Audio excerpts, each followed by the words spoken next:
Assalamualaikum semuanya. Apa kabar kalian?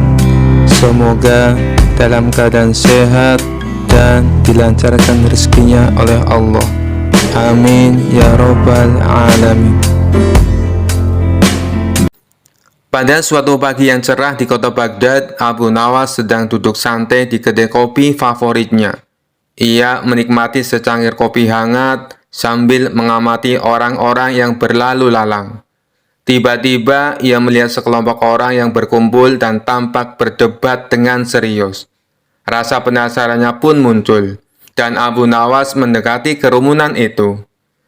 Di tengah kerumunan, seorang pria berjenggot tebal sedang berbicara dengan lantang. Rokok itu haram, tidak ada manfaatnya sama sekali, dan hanya membahayakan kesehatan. Seorang pria lain yang tampak sebagai perokok berat dengan sebatang rokok di tangan membantah. Tidak bisa begitu. Rokok membantu menenangkan pikiran dan banyak orang yang menikmatinya. Abu Nawas dengan senyum lebar di wajahnya menyela. Saudara-saudara, apa yang sedang kalian perdebatkan? Pria berjenggot tebal menjawab. Kami sedang mendiskusikan apakah rokok itu haram atau tidak, Abu Nawas. Apa pendapatmu? Abu Nawas mengangguk bijak lalu berkata, baiklah, mari kita lihat masalah ini dari sudut pandang yang berbeda. Apakah ada yang tahu hukum makan roti dengan susu? Kerumunan itu terdiam, lalu salah satu dari mereka menjawab, tidak ada Abu Nawas, itu perkara mubah, boleh dilakukan. Abu Nawas tersenyum dan melanjutkan, lalu bagaimana dengan naik unta di sore hari? Kembali kerumunan terdiam dan pria berjenggot tebal menjawab, tentu saja tidak ada hukum yang melarangnya, Abu Nawas. Abu Nawas tertawa kecil dan berkata, nah, jika hal-hal sederhana seperti itu tidak ada hukumnya, kenapa kita tidak melihat rokok dengan cara yang sama? Rokok, roti dengan susu, atau naik unta di sore hari tidak disebutkan secara khusus dalam Al-Quran maupun hadis. Yang penting adalah niat dan dampaknya. Pria berjenggot tebal membalas, tapi Abu Nawas, rokok jelas merugikan kesehatan. Bukankah sesuatu yang merugikan itu harus dihindari? Abu Nawas mengangguk setuju. Benar saudaraku, namun ingatlah, banyak hal yang jika berlebihan juga merugikan. Minum kopi terlalu banyak bisa membuat jantung berdebar-debar. Tetapi apakah kita akan melarang kopi? Pria perokok yang tadi berdebat tersenyum lebar karena merasa didukung. Lihat, Abu Nawas saja setuju dengan kita. Tapi Abu Nawas mengangkat tangannya, meminta semua orang mendengarkan. Tunggu dulu, aku belum selesai. Sebaliknya, kita juga harus bijak. Jika kita tahu sesuatu yang tidak baik untuk kita, maka kita harus menguranginya. Jadi, rokok tidak haram, tapi juga tidak bijak untuk dikonsumsi secara berlebihan. Semua orang terdiam merenungkan kata-kata Abu Nawas.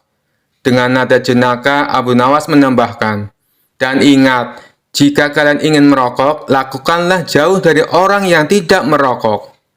Sebab tidak semua orang suka roti dengan susu, dan pastinya tidak semua orang suka dengan asap rokok. Kerumunan itu tertawa terbahak-bahak. Pria berjenggot tebal dan perokok berat itu pun saling tersenyum, menyadari bahwa mereka bisa bersepakat untuk tidak sependapat dengan cara yang damai dan penuh humor. Dikisahkan pada hari itu Abu Nawas pulang setelah menjual kayu bakar di pasar. Ia heran tidak mendapati istrinya di rumah. Saat Abu Nawas merasa bingung, muncullah Raja Jin sambil tetap memperlihatkan diri sebagai kakek tua. Seperti pada saat menolong Abu Nawas menemukan kapaknya. Raja Jin pun kembali menawarkan bantuan kepada Abu Nawas untuk membuat istrinya pulang. Apakah kau bersedia mendapatkan bantuan dariku, Abu Nawas? Tanya Raja Jin. Abu Nawas segera teringat kakek tua itu merupakan orang yang menemuinya dan menawarkan bantuan saat dirinya kehilangan kapak. Dapat diduga hilangnya istriku berkaitan dengan kakek tua ini. pikirnya. Baiklah, aku ingin tahu apa yang akan dilakukannya, kata Abu Nawas dalam hati. Abu Nawas pun mengatakan dirinya bersedia untuk dibantu kakek tua itu. Akhirnya kakek tua itu segera pergi lalu kembali dalam waktu yang cepat sambil diiringi seorang perempuan cantik jelita dengan postur yang bahenol serta berpakaian seperti putri raja. Abu Nawas pun langsung bersorak dan mengatakan bahwa perempuan itu benar istrinya. Ucapan Abu Nawas itu seketika membuat Raja Jin marah. "Kamu ternyata bukan orang jujur, Abu Nawas. Hanya karena seorang perempuan cantik, kau lupakan kejujuran yang selalu kau lakukan selama ini," tegur Raja Jin. "Sabar dulu, dengarkan dulu penjelasanku," kata Abu Nawas. "Jelaskan," pinta Raja Jin yang menyamar sebagai kakek tua mendesak. "Aku tahu, kalau aku tolak perempuan ini, maka kau akan datangkan perempuan lain yang lebih cantik dan lebih menawan. Hingga akhirnya kau datangkan istriku yang sebenarnya. Nah, saat itu kau akan minta agar aku ambil 3 perempuan sebagai istriku," kata Abu Nawas. "Kau tahu, aku menafkahi keluarga dengan menjual kayu bakar, sedangkan usiaku makin bertambah tua. Belakangan ini pinggangku sering sakit-sakitan saat menebang pohon. Kalau aku harus punya 3 istri, jangankan membahagiakan mereka, justru aku akan menyiksanya karena tidak mampu menafkahi ketiganya. Daripada begitu, lebih baik istriku seorang saja, sehingga aku tidak menyakiti dan menyengsarakan 3 istri," kata Abu Nawas. Kali ini Raja Jin tidak bisa berkata apa-apa lagi, karena ia mengakui bahwa alasan Abu Nawas memang masuk akal. Dikisahkan Abu Nawas pergi ke negeri seberang yang terdapat sebuah kerajaan aman, adil, makmur, dan sentosa karena dipimpin oleh raja yang bijaksana. Sang raja sudah memimpin sejak usia muda hingga sekarang. Di masa tua belum pernah digantikan oleh siapapun. Dan rakyatnya tidak pernah keberatan karena raja memerintah dengan adil. Suatu hari raja merasa jenuh. Dia ingin istirahat menjadi raja selama setahun. Namun uniknya tidak menyerahkan posisi raja kepada anak keturunannya, tetapi malah mengadakan sayembara untuk mencari sosok yang pantas menjadi raja. Disebarlah pengumuman ke seluruh negeri. Siapapun boleh menjadi raja, mulai rakyat jelata sampai kaum bangsawan. Tetapi ada 2 syarat yang harus dijalani. Syarat pertama, dia akan dijadikan raja selama setahun. Syarat kedua, setelah menjadi raja selama setahun, maka harus diasingkan di sebuah hutan belantara yang dihuni ribuan hewan buas. Syarat pertama tentu saja bukan masalah besar, justru merupakan suatu keberuntungan. Namun syarat kedua membuat orang-orang yang berhasrat menjadi raja akan berpikir 2 kali. Karena semua orang tahu seperti apa hutan belantara yang penuh dengan binatang buas. Karena itulah sayembara tersebut belum ada yang berani mengajukan diri menjadi seorang raja. Akhirnya datang seorang pemuda yang menyatakan kesanggupannya menjadi raja dan menerima 2 syarat tersebut. Pemuda ini sebenarnya adalah pemuda biasa yang ingin merasakan bagaimana nikmatnya menjadi raja, karena selama ini ia hidup pas-pasan. Diangkatlah dia menjadi raja, dan mulai saat itu mendapat pelayanan layaknya seorang raja. Harta berlimpah, wanita cantik, makan dan minuman enak, serta fasilitas istimewa lainnya. Tapi sayang, ternyata ketakutannya akan kematian membuatnya tidak bisa menikmati semua itu. 3 bulan pertama, dia mulai gelisah, karena umurnya tinggal 9 bulan lagi. 3 bulan kedua, ia makin tidak tenang makan, tidur pun tidak nyenyak. 3 bulan ketiga, dia mulai menyesali keputusannya menjadi raja. 3 bulan terakhir, si pemuda makin stres berat, karena hidupnya tinggal beberapa bulan lagi, dan kesenangan yang dicari selama ini tidak bisa dirasakan. Ketika masa jabatan sebagai raja sudah berakhir, lalu dibuanglah dia ke hutan belantara. Tidak butuh waktu lama, terdengar kabar ke seluruh negeri jika pemuda itu tewas dimakan binatang buas. Adanya peristiwa tersebut membuat orang-orang kian enggan melamar menjadi raja.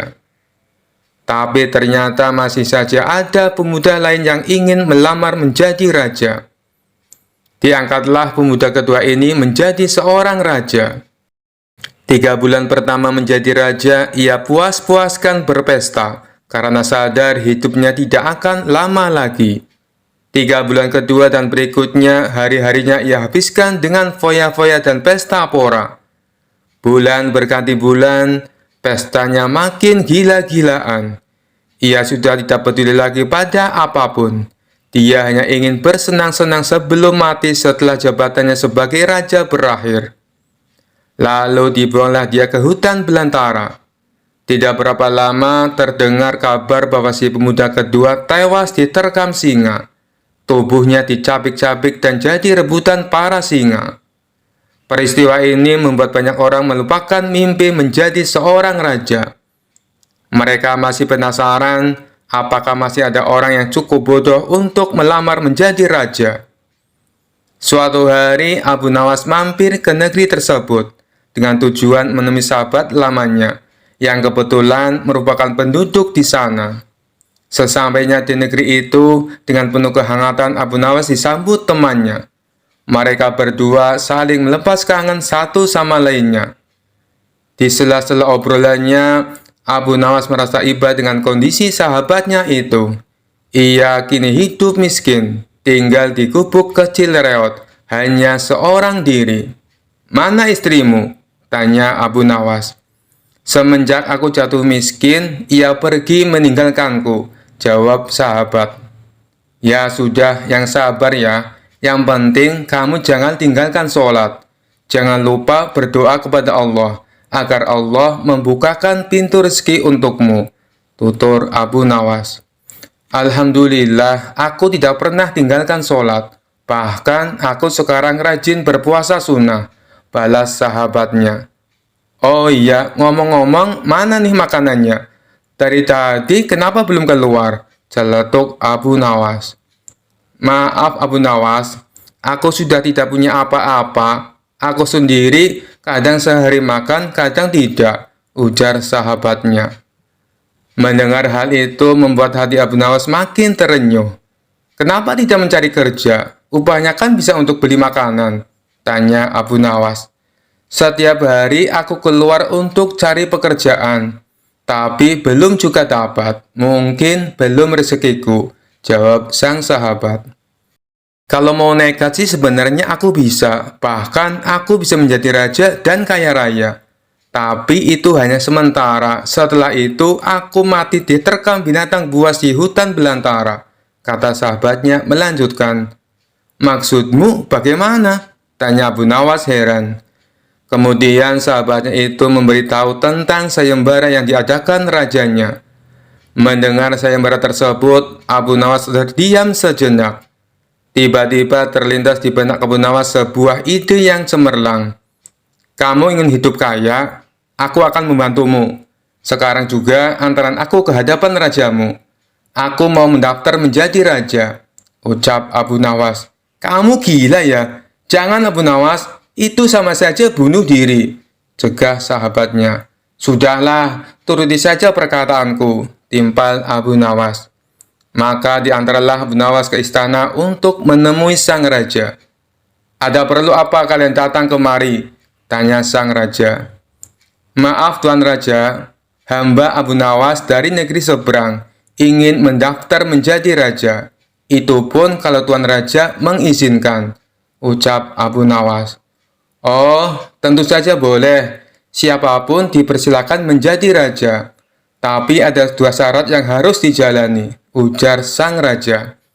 "Hamba siap Paduka Yang Mulia, tapi hamba minta satu permintaan. Izinkan sahabat hamba ini menjadi pengawal pribadi hamba. kata Abu Nawas sambil menunjuk sahabatnya yang berdiri di sampingnya. "Oh, silakan saja. Saat menjadi raja selama setahun, kau berhak atas segala sesuatunya, termasuk mengatur semua prajurit kerajaan beserta para menteri.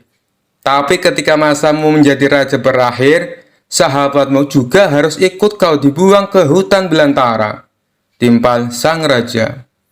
Sahabat Abu Nawas ini pun kaget dan sempat menolak dijadikan pengawal pribadinya. Namun akhirnya Abu Nawas berhasil membujuknya. Mendengar ada yang melamar menjadi raja lagi membuat masyarakat penasaran. Sebagian menertawakan kebodohan tersebut, sementara yang lain merasa iba dan kasihan.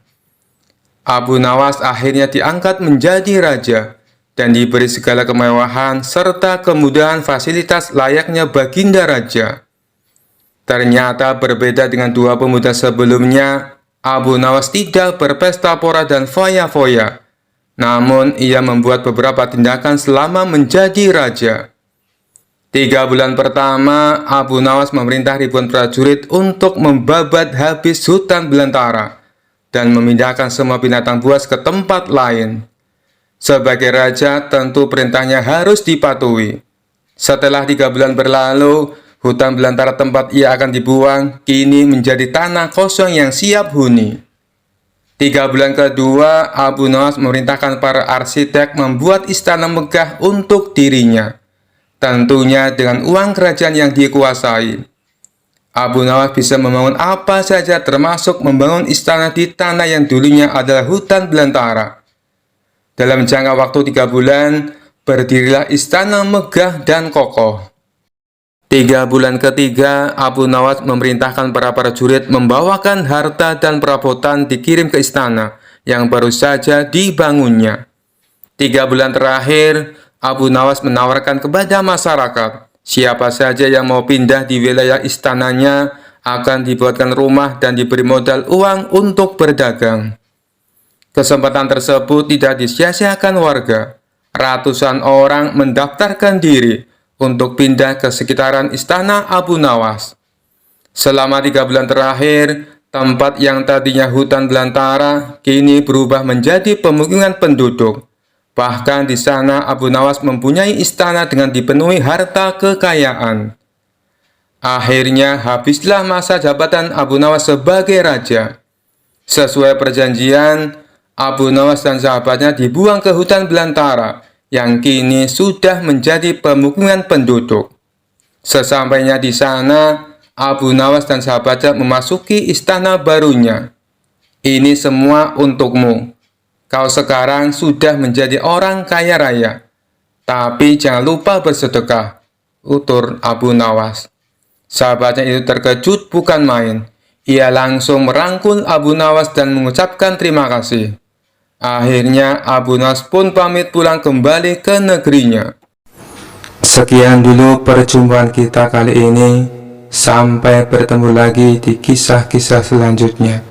Terima kasih yang sudah subscribe dan setia menonton channel ini. Wassalamualaikum warahmatullahi wabarakatuh.